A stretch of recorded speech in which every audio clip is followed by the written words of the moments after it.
Okutabula obutonde bwensi mu bitundu ebyenjawulo mu ggwanga, ekitongole ky'obwannakyewa ekya Rotary Club y'Essonde bataddewo kaweefube w'okulaba nga obutonde buddamu okusituka nga bayita mu kusimba emiti ku mulamwa gwa Mission Green. Sarah Ndawula nga yakulembeddemu kaweefube ono agamba nti ekigendererwa kyabwe kwe kulaba nti baanukula omulanga gwa gavumenti ogw'okusimba emiti wamu n'okutuukiriza ekiruubirirwa ky'ekibiina ekyo ekyokukuuma obutonde. Tugezaako kukwasizaako wamu gavumenti kubanga gavumenti erina kampeyini nti no we are running out of trees mu lufuutifuuti. So ye kaweefube y'omu tugezaako okusimba miliyoni 4 egy'emiti.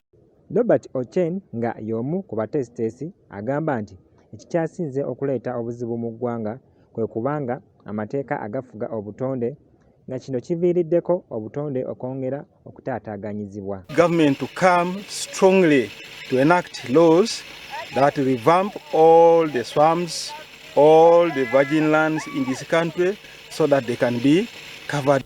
Abamu ku bannalotale abeetera mu kusimba emiti balaze obulungi obuli mu kukuuma obutonde wamu n'okusimba emiti omuli okulwanyisa amataba, okufuna omukka omulongoofu ogw'okussa eddagala n'ebirala. When forests are destroyed, we have destruction of medicinal plants and crops because most of these crops and plants grow along, and also they provide. We have the mutuba, we have the longo, we have very many medicinal plants that actually give us medicine. Bano bakubidde bannayuganda bonna omulanga kubeegatta ku kaweefube ono okulaba nga obutonde bukuumibwa.